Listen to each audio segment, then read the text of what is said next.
saat ku berteduh, ku untai doaku.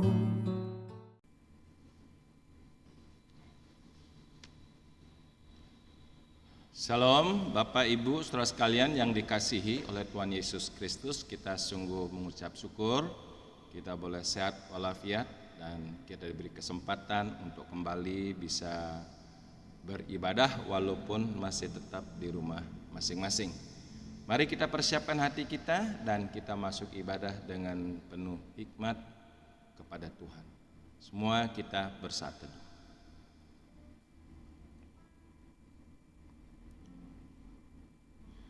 Sesungguhnya pertolongan kita ialah dari Tuhan yang menjadikan langit dan bumi dengan segala isinya.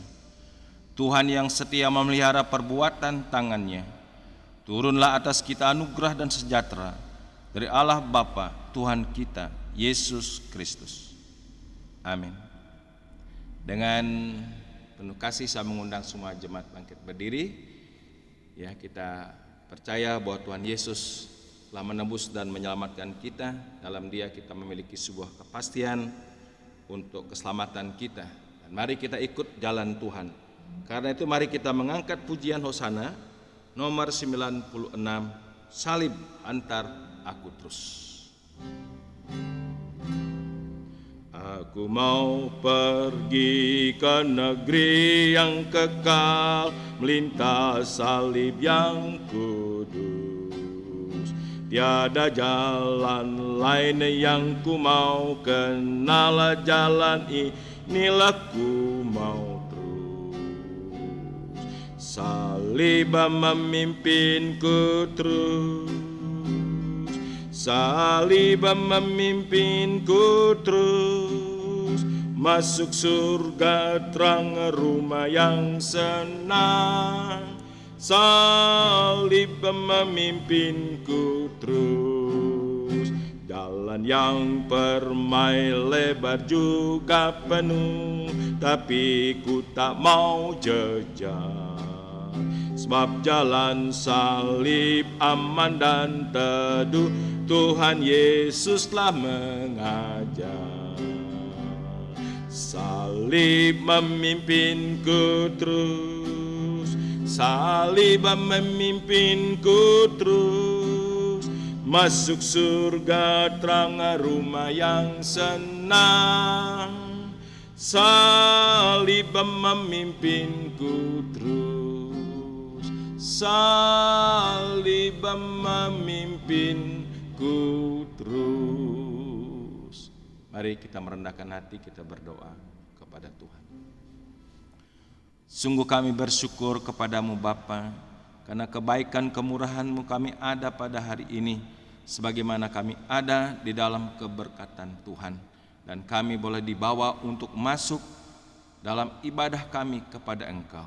Biarlah kami datang dengan penuh sukacita, kami datang dengan kerinduan untuk memuji dan menyembah-Mu.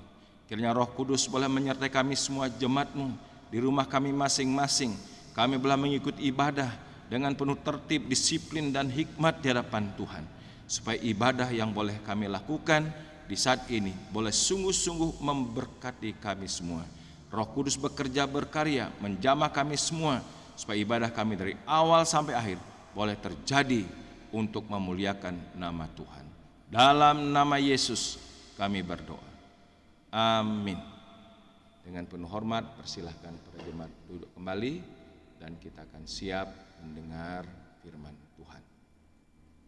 Mari kita berdoa. Bapa di sorga, waktunya sekarang kami mendengar firman-Mu. Roh Kudus menolong memberikan pengertian, keterbukaan, dan juga kerinduan untuk kami merenungkan firman-Mu, supaya firman Tuhan boleh mendapat tempat yang paling utama dalam hati kami. Terima kasih Tuhan Yesus atas anugerah kasih yang telah membawa kami untuk tetap bisa memahami firman Tuhan. Dalam nama Tuhan Yesus kami berdoa. Amin. Ya, Shalom Bapak Ibu saudara sekalian. Mari bersama-sama kita akan belajar firman Tuhan pada hari ini dari Injil Matius pasal yang ke-26 ayat 30 sampai dengan ayat yang ke-35. Kita membaca firman Tuhan dari Injil Matius pasal 26 ayat 30 sampai dengan ayat yang ke-35. Saya bacakan demikian firman Tuhan. Sesudah menyanyikan nyanyian pujian, pergilah Yesus dan murid-muridnya ke Bukit Zaitun. Maka berkatalah Yesus kepada mereka, "Malam ini kamu semua akan tergoncang imanmu karena aku. Sebab ada tertulis, aku akan membunuh gembala dan kawanan domba itu akan tercerai-berai. Akan tetapi sesudah aku bangkit, aku akan mendahului kamu ke Galilea." Petrus menjawabnya, "Biarpun mereka semua tergoncang imannya, karena engkau, aku sekali-kali tidak." Yesus berkata kepadanya, "Aku berkata kepadamu, sesungguhnya malam ini sebelum ayam berkokok, engkau telah menyangkal aku 3 kali." Kata Petrus kepadanya, "Sekalipun aku harus mati bersama-sama engkau, aku takkan menyangkal engkau." Semua murid yang lain pun berkata demikian juga. Terpujilah Tuhan atas firman-Nya, berbahagialah kita yang selalu siap dan selalu mau belajar firman-Nya. Bapak, Ibu, Saudara, kita akan merenungkan satu tema, yaitu mengenai iman yang siap menghadapi badai. Ya, iman yang siap menghadapi badai. Kalau kita melihat perikop sebelumnya, bahwa ada perikop yaitu di mana Tuhan Yesus dengan para murid mengadakan perjamuan kudus. Di akhir perjamuan kudus, ya, mereka menyanyikan puji-pujian. Berarti diakhiri dengan suasana gembira, suasana sukacita, suasana yang sangat menyenangkan. Dan akhirnya sementara perjalanan menuju yang disebut dengan Bukit Zaitun. Ya, pastilah mereka berjalan ya sambil menyanyikan puji-pujian. Suasananya sangat menyenangkan. Artinya mereka ada dalam suasana kegembiraan, zona aman. Nah, apa yang terjadi, Saudara? Pada waktu Tuhan Yesus dengan para murid sampai di Bukit Zaitun, Yesus mengungkapkan satu hal yang sangat sulit untuk mereka mengerti, yang sangat sulit untuk mereka juga menerimanya, satu kenyataan. Nah, makanya pada ayat 30 dikatakan, sesudah menyanyikan nyanyian pujian, pergilah Yesus dan murid-muridnya ke Bukit Zaitun. Ini suasana masih gembira, riang, ya.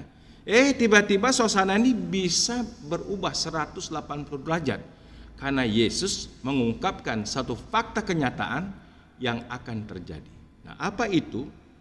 Yesus berterus terang, bukan hanya di ayat ini, bahkan tentang penangkapan, penderitaannya, penyaliban, kematiannya, dan juga termasuk kebangkitannya sudah disingkapkan berulang-ulang.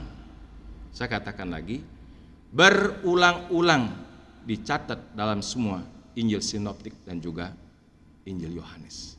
Nah, Saudara, Yesus menegaskan kembali di sini, maka berkatalah Yesus kepada mereka murid-muridnya, "Malam ini kamu semua akan tergoncang imanmu karena aku." Sebab apa? Sebab ada tertulis, aku akan membunuh gembala dan kawanan domba itu akan tercerai-berai. Saudara, pada waktu Yesus menyingkapkan satu fakta yang akan terjadi terhadap dirinya dan juga satu fakta akan terjadi yang menimpa murid-muridnya, Saudara. Murid-murid semua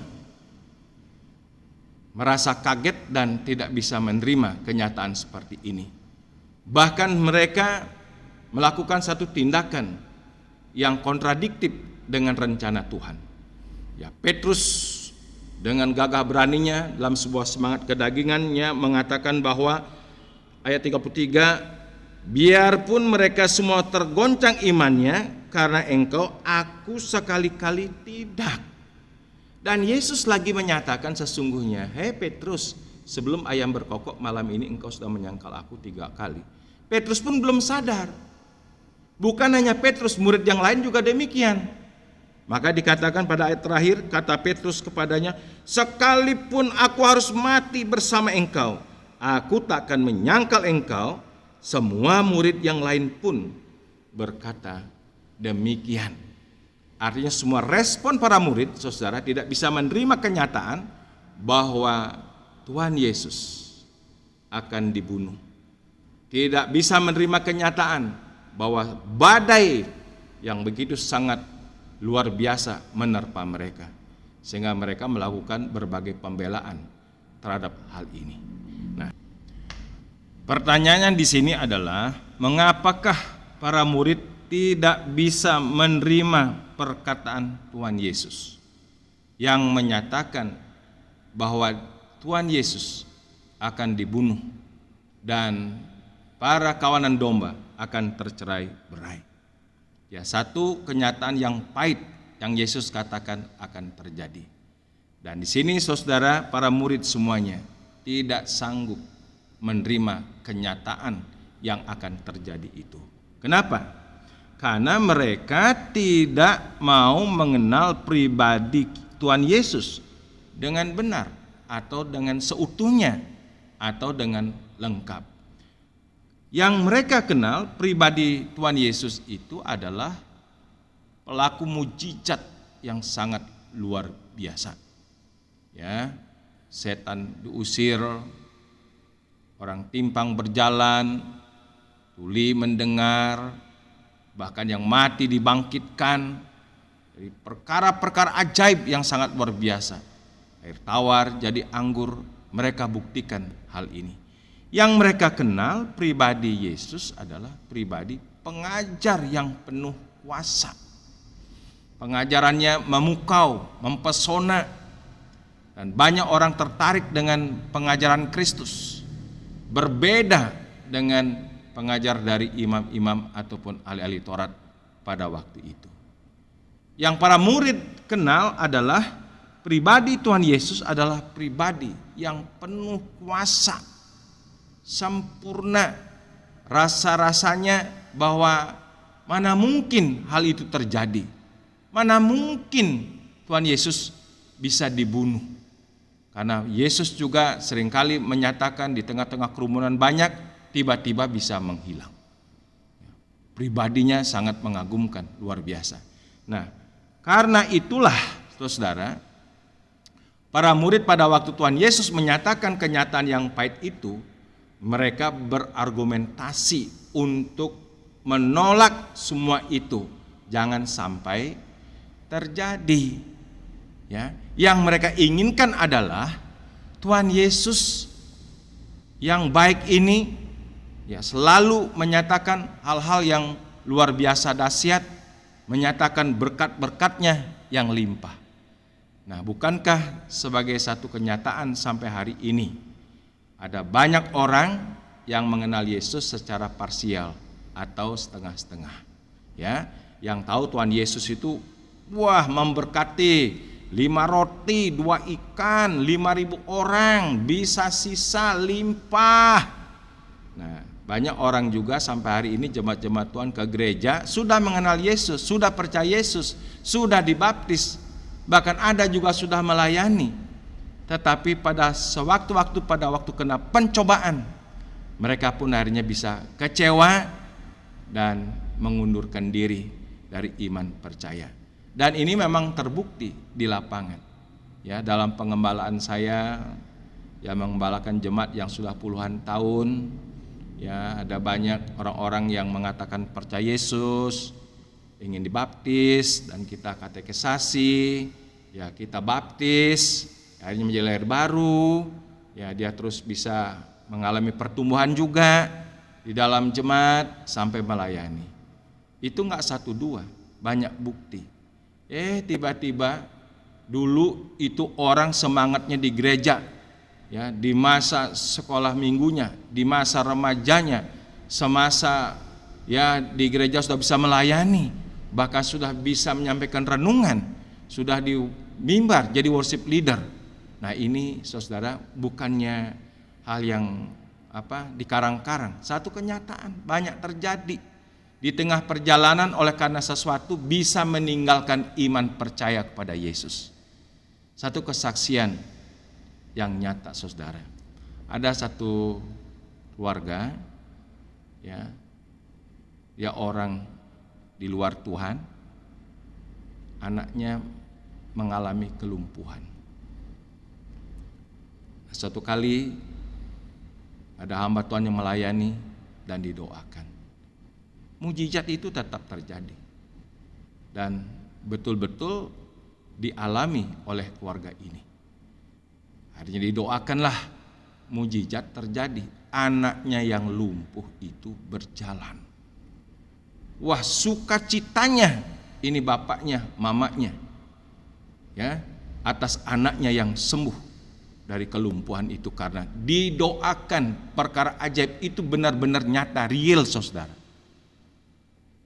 Tetapi beberapa tahun kemudian, ini orang tuanya karena itu mau percaya, dibaptis juga. Terus tiba-tiba bapaknya yang akhirnya sakit, sakitnya parah. Nah saudara, didoakan bapaknya, tidak sembuh-sembuh. Pada akhirnya apa yang terjadi? Dulu dia sudah mengalami dan melihat anaknya disembuhkan. Akhirnya satu saat dia juga mengalami sakit penyakit yang cukup parah. Didoakan, mengakut, dan tidak sembuh. Akhirnya apa? Dia kembali menyangkal Tuhan. Itu fakta kenyataan. Inilah tipe-tipe orang yang hanya mengenal Yesus dari hal-hal yang sangat dahsyat, yang luar biasa dari berkat-berkatnya. Nah bukankah sekarang juga ada banyak orang-orang Kristen ke gereja hanya ingin mengenal Yesus pemberi berkat. Keluarganya diberkati, bisnis usahanya lancar, diberkati, ya, masa depannya cerah, berkelimpahan harta benda. Apa satu dua yang seperti begini? Begitu banyak orang Kristen, begitu banyak anak-anak Tuhan, begitu banyak dalam jemaat Tuhan, orang datang pada Yesus hanya urusan berkat-berkat. Yang dia tahu Yesus itu adalah pemberi berkat. Ya, Tuhan Yesus maha baik, ya. Jadi dah kenal dari sisi-sisi seperti ini. Nah saudara, saya katakan secara prinsip, kalau orang hanya mengenal Yesus secara setengah-setengah, sebagian doang, ya, sekedar hanya memberikan berkat, mujizat segala macam, orang-orang begini tidak akan pernah siap menghadapi badai. Sedikit sandungan, sedikit masalah, orang ini akan undur. Dipastikan seperti itu. Nah saudara, makanya kita belajar daripada para murid, ya. Tuhan Yesus sudah mengajar begitu luar biasa, menyatakan hal-hal yang memang harus dinyatakan secara jelas, baik yang menyenangkan ataupun yang memahitkan. Yesus telah katakan dengan terus terang. Tapi masalahnya adalah banyak orang percaya atau pemercaya, para murid hanya ingin menangkap hal-hal yang manis, hal-hal yang baik, hal-hal yang memberkati.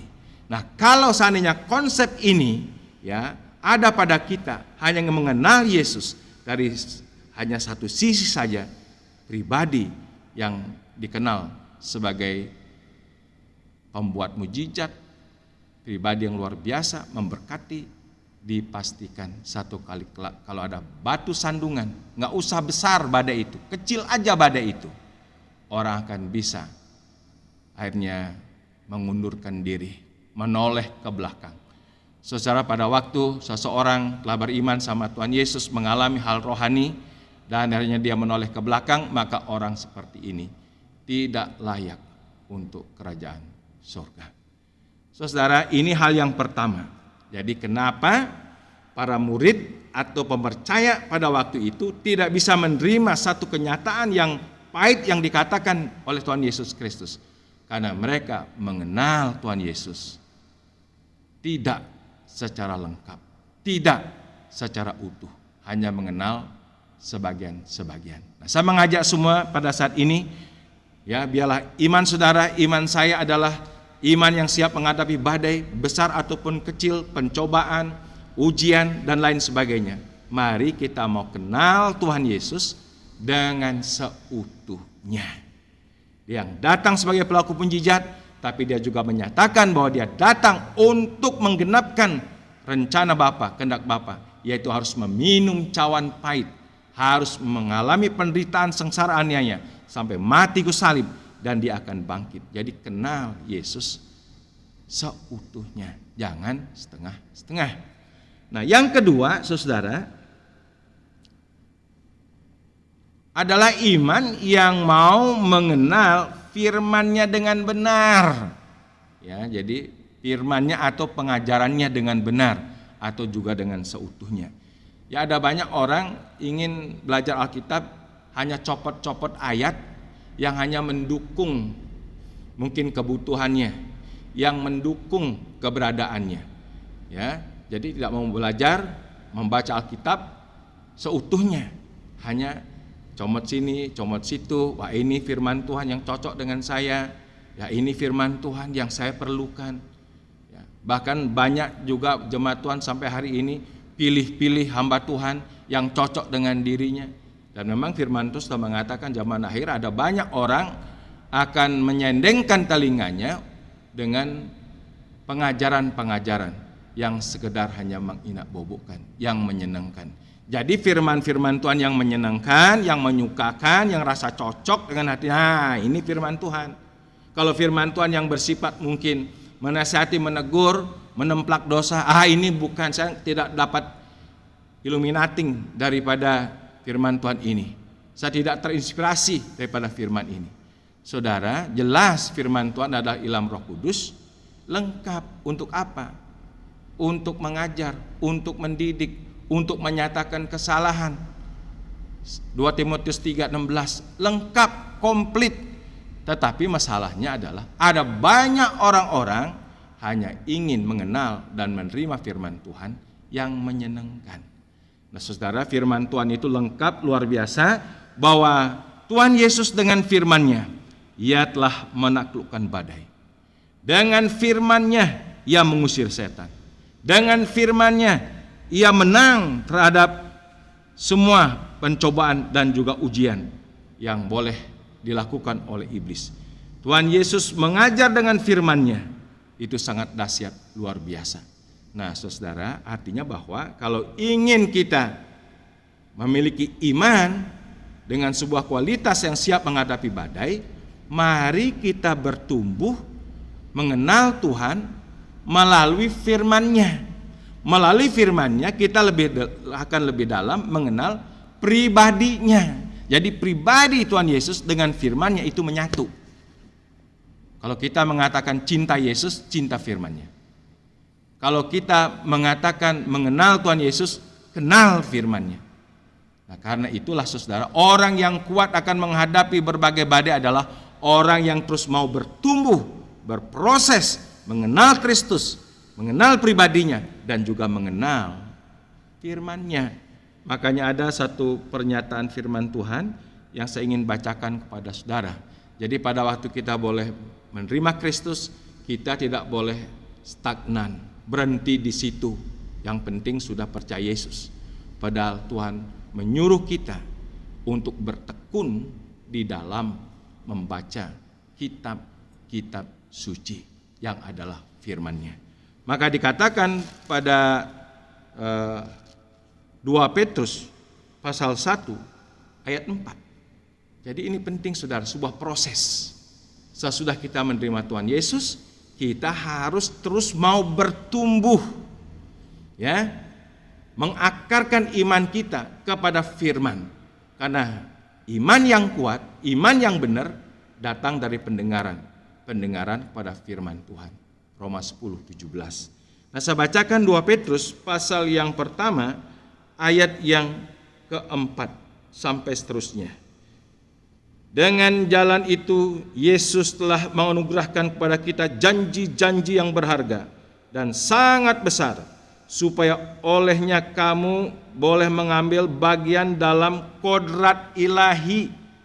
Ya, kodrat ilahi, sifat-sifat ilahi, kuasa ilahi, dan luput dari hawa nafsu duniawi yang membinasakan dunia. Justru karena itu kamu harus dengan sungguh-sungguh berusaha untuk menambah kepada imanmu. Jelas saudara, iman yang hidup itu iman yang bertumbuh, iman yang progres. Menambah kepada imanmu kebajikan. Dan kepada kebajikan pengetahuan. Dan kepada pengetahuan penguasaan diri. Kepada penguasaan diri ketekunan. Dan kepada ketekunan kesalehan. Dan kepada kesalehan kasih akan saudara-saudara. Dan kepada kasih akan saudara, kasih akan semua orang.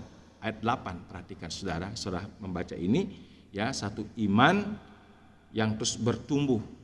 Iman ditambah dengan kebajikan, dengan pengetahuan, dan seterusnya. Ayat 8 dikatakan demikian, sebab apabila semuanya itu ada, ya, ayat 4 sampai dengan yang ke-7 itu, wah, luar biasa saudara. Sebab apabila semuanya itu ada padamu dengan berlimpah-limpah, kamu akan dibuatnya menjadi giat dan berhasil dalam pengenalan akan Yesus Kristus. Tetapi barang siapa tidak memiliki semuanya itu, ia menjadi buta dan picik, karena ia lupa bahwa dosa-dosanya yang dahulu telah dihapuskan. Wah, dahsyat, luar biasa. Ini lihat pengajaran firman Tuhan. Jadi jangan berhenti hanya sekedar sudah dibaptis, sudah lahir baru, sudah percaya Yesus. Harus bertumbuh, mengenal pribadi Yesus lewat firman-Nya. Saudara, Tuhan Yesus mengajar lengkap bahwa bukan yang sekedar 5 roti 2 ikan boleh memenuhi, mencukupkan 5.000 orang limpah, tapi Yesus juga mengajar, ya, kamu bukan dari dunia, maka dunia akan membenci kamu. Karena aku, dan karena kamu, dan karena aku, kamu akan mengalami aniaya. Karena itu berbahagialah orang yang dianiaya karena nama Yesus. Itu kan ajarannya lengkap, nggak ada kurang sedikit pun. Nah, karena itu saudara, jangan setengah-setengah mengenal Yesus. Jangan setengah-setengah untuk belajar firman Tuhan. Belajar seutuhnya. Nah, saudara, kalau kita terus berproses bertumbuh, kita akan dibuatnya berhasil mengenal siapa? Mengenal Tuhan Yesus. Wah, dia datang memang luar biasa dahsyat memberkati. Dan dia memang datang untuk menggenapkan rencana Bapa. Dia harus menderita sengsara sampai mati di kayu salib. Dan lewat korbannya ini, dia justru memberikan berkat-berkat rohani yang tidak bisa diganti oleh berkat materi apapun juga. Lewat pengorbanannya, dia memberikan pengampunan dosa. Lewat pengorbanannya, dia menyatakan satu anugerah keselamatan. Lewat kebangkitannya, dia memberikan sebuah kepastian untuk keselamatan kita. Nah saudara, makanya Rasul Paulus dalam Filipi pasal yang ketiga, ayat 10. Rasul Paulus ini pribadi yang sangat luar biasa, ya, di dalam pertobatannya dan juga dalam pelayanannya. Paulus ini juga adalah pribadi yang sangat menderita, terkatung-katung, dilempari dengan batu, mengalami sakit penyakit. Ya, dia mengalami yang namanya lapar dan haus. Tapi karena itu dia mengatakan, aku tahu itu kenyang, aku tahu itu lapar, ya, aku tahu itu kelimpahan, aku tahu kekurangan, semuanya cakapku tanggung dalam Yesus Kristus. Rahasianya apa saudara? Rasul Paulus boleh melayani Tuhan, ikut Tuhan sekalipun pada akhirnya dia harus mati, martir, dan siap, ya, untuk setia dalam iman percaya pada Yesus. Ini rahasianya Filipi pasal 3 ayat 10. Luar biasa dahsyat. Dikatakan demikian, yang kuhendaki ialah mengenal Kristus dan kuasa kebangkitannya dan persekutuan dalam penderitaannya, di mana aku menjadi serupa dengan dia dalam kematiannya. Dahsyat, luar biasa saudara. Ya, Filipi pasal 3 ayat 10, satu rahasia bahwa Paulus memiliki satu hal yang sangat luar biasa. Yang dia kehendaki adalah mengenal Kristus, bukannya kebangkitannya. Maka dia bersekutu dengan penderitaannya, bersekutu dengan kesengsaraannya, bersekutu dengan kematiannya. Dan orang yang mengambil bagian dalam penderitaan Kristus, kematian Kristus, dia pasti mendapat bagian dalam kebangkitannya. Maka dikatakan supaya aku akhirnya beroleh kebangkitan dari antara orang mati. Wah, terpujilah nama Tuhan. Nah saudara, Tuhan sangat menghendaki satu pengenalan akan Dia. Maka dalam kitab Hosea, kitab Hosea dikatakan pasal 4 ayat yang ke-6, pengenalan ini adalah sebuah kunci. Maka jangan pernah berhenti berdoa, jangan pernah berhenti membaca firman Tuhan, jangan pernah berhenti belajar firman Tuhan untuk mengenal akan Tuhan kita Yesus Kristus. Dikatakan demikian, umatku binasa karena tidak mengenal Allah. Jadi kalau kita berhenti belajar, tidak mau mengenal Kristus, orang-orang seperti begini pasti nanti pada waktu datang badai, pencobaan, ujian, pasti akan kandas, akan tereliminasi, tidak sanggup menghadapi badai. Dan dalam pasal yang ke-6, ayat yang ke-6 dikatakan demikian oleh Hosea. Sebab aku menyukai kasih setia dan bukan korban sembelihan, dan menyukai pengenalan akan Allah lebih daripada korban-korban bakaran. Luar biasa di sini saudara. Ya. Jadi pengenalan akan Tuhan lebih disukai pada segala korban-korban materi, ya, yang banyak segala macam. Nah, karena itu mari bersama-sama, ya, biarlah iman kita adalah iman yang siap menghadapi badai, adalah iman yang mau mengenal yang pertama pribadi Yesus dengan seutuhnya. Yang kedua, mengenal firman-Nya juga dengan seutuhnya. Jangan hanya comot-comot firman Tuhan yang sekedar menyukakan diri, yang cocok dengan pikiran, yang cocok menopang keadaan kita. Kita pasti tidak akan siap menghadapi badai. Nah, mari kita koreksi, introspeksi diri kita masing-masing. Saya berdoa supaya kita memiliki iman yang siap mengenal pribadi Yesus dan juga firman-Nya dengan seutuhnya. Mari kita berdoa. Bapa di sorga, terima kasih untuk firman-Mu. Biarlah kiranya kami boleh mengenal Engkau Tuhan Yesus dalam sebuah pengenalan melalui firman Tuhan, dan kami tak pernah berhenti untuk mau belajar firman Tuhan agar kami lebih mengenal Engkau lebih dalam lagi dan lebih dalam lagi. Kami akan meneruskan dengan perjamuan kudus. Tuhan menolong kami semua supaya perjamuan kudus kembali mengingatkan dan menguatkan kami bisa bersekutu dalam sengsara penderitaan kematian dan juga dalam kebangkitan-Mu Tuhan Yesus. Terpujilah Engkau, dalam nama Yesus kami berdoa. Amin. Baik saudara, kita akan meneruskan dengan perjamuan kudus. Mari kita semua yang telah menerima baptisan air sebagai tanda kita telah percaya menerima Tuhan Yesus, bersama-sama kita boleh masuk dalam perjamuan kudus dengan penuh sukacita, dengan penuh penghayatan. Mari semua kita ambil sikap saat teduh dan kita mau mendengarkan pernyataan Tuhan. Sebab apa yang telah kuteruskan kepadamu telah aku terima dari Tuhan, yaitu bahwa Tuhan Yesus pada malam waktu Ia diserahkan mengambil roti, dan sesudah itu Ia mengucap syukur atasnya. Ia memecah-mecahkannya dan berkata, inilah tubuhku yang diserahkan bagi kamu. Perbuatlah ini menjadi peringatan akan aku. Demikian juga Ia mengambil cawan sudah makan lalu berkata, cawan ini adalah perjanjian baru yang dimeteraikan oleh darahku. Perbuatlah ini setiap kali kamu meminumnya menjadi peringatan akan aku. Saudara sekalian, dalam perjamuan kudus ada dua benda yang dikhususkan atau disakralkan. Yang pertama adalah roti yang tidak beragi, yang melambangkan tubuh Tuhan Yesus yang suci tanpa dosa.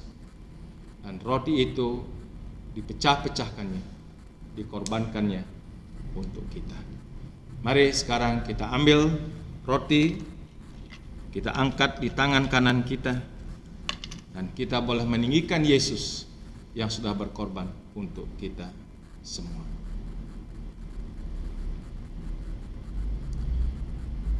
Sesuai dengan nats Alkitab, bahwa roti ini melambangkan tubuh Tuhan Yesus yang suci tanpa dosa. Tubuh Tuhan Yesus yang dikorbankan untuk kita. Karena itu mari sekarang dalam iman percaya kita terima roti ini dan makan.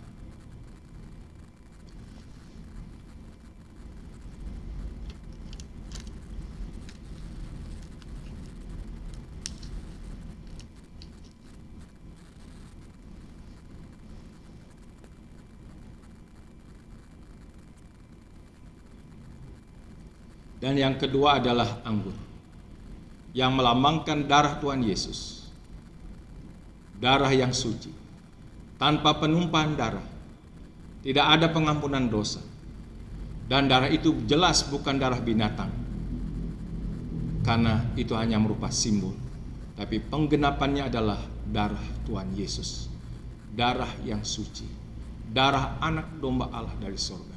Maka mari kita angkat anggur ini di tangan kanan kita, dan kita mengagungkan Tuhan Yesus yang sudah menyerahkan hidupnya, nyawanya, darahnya demi kita orang-orang berdosa. Salibnya, salibnya selama mulia, dosaku dihapuskan oleh darah Yesus. Sesuai juga dengan nats Alkitab, bahwa anggur ini melambangkan darah Tuhan Yesus, darah yang suci yang ditumpahkan demi pengampunan segala salah pelanggaran dan juga dosa-dosa kita. Sekarang terimalah anggur ini dengan iman dan minumlah.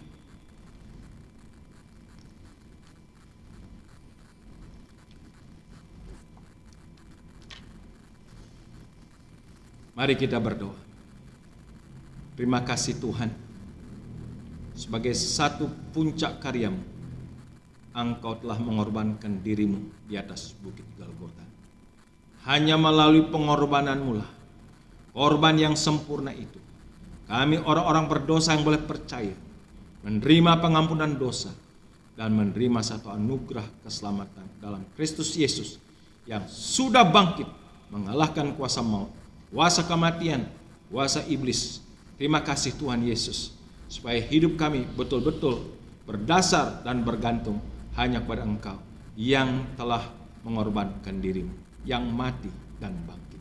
Terpujilah Allah kami, dalam nama Yesus kami bersyukur. Haleluya. Amin.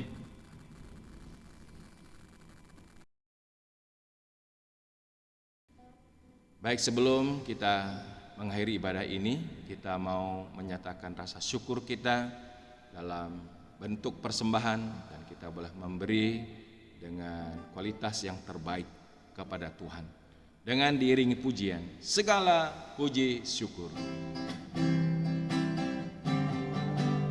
Segala puji syukur hanya bagimu Tuhan, sebab Kau yang layak dipuja. Kami mau bersorak, tinggikan nama-Mu Tuhan. Haleluya. Soraklah, soraklah, haleluya. Soraklah, haleluya, haleluya.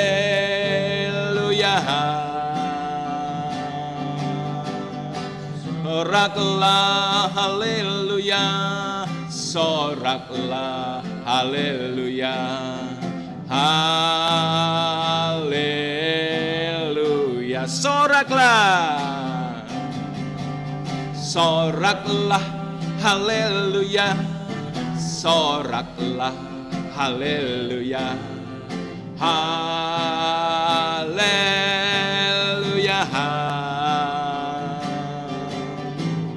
Soraklah, haleluya, oh oh oh, soraklah, haleluya, haleluya,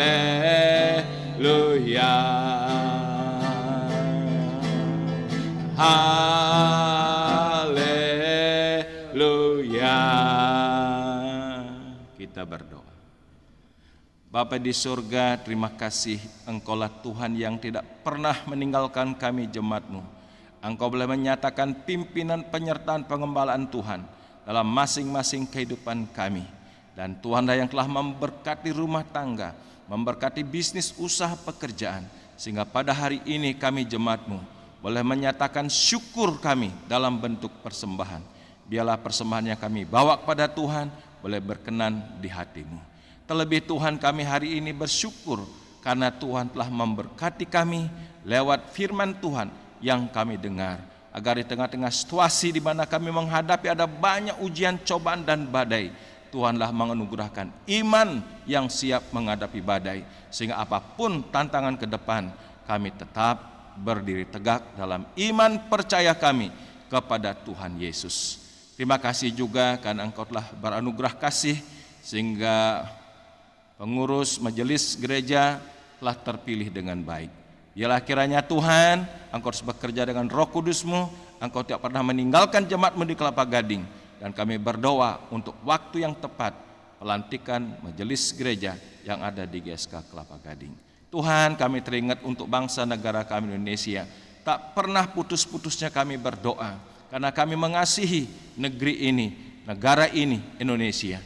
Oh Tuhan, terima kasih atas anugerah-Mu sehingga COVID Corona ini sudah bisa melandai sampai di level 3, bahkan di bawah level 3, ada yang sudah di level 2. Sungguh kami bersyukur atas kemurahan Tuhan.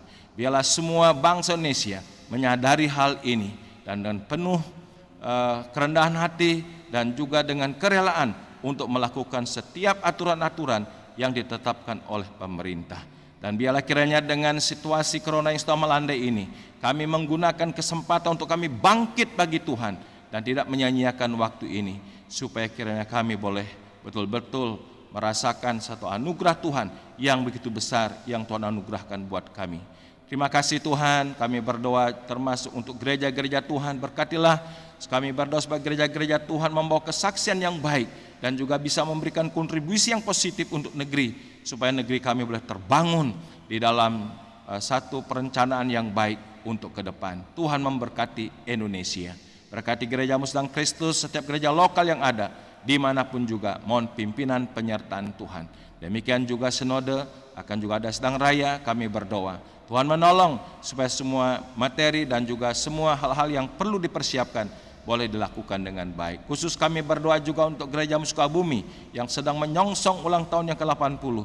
Kami sungguh bersyukur Tuhan memberkati gereja Sukabumi untuk lebih giat lagi dalam melayani Tuhan. Terima kasih Bapa. Inilah persembahan dan doa syafaat yang boleh kami bawa dalam nama Tuhan Yesus yang mengajar doa demikian.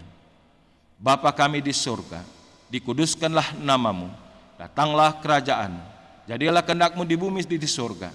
Berilah pada hari ini makanan kami secukupnya, dan ampunilah kesalahan kami seperti kami sudah mengampuni orang lain yang bersalah kepada kami. Janganlah membawa kami ke dalam pencobaan, tetapi lepaskanlah kami segala yang jahat, karena Engkau-lah mempunyai kerajaan dan kuasa dan kemuliaan sampai selama-lamanya. Terimalah berkat daripada Tuhan. Kiranya damai sejahtera dari Allah Bapa yang limpah sempurna, kasih karunia penebusan dalam Kristus Yesus Putra yang tunggal, serta janji penyertaan oleh Roh Kudus menyertai saudara sekalian sekarang ini sampai selama-lamanya. Amin. Amin. Amin. Amin.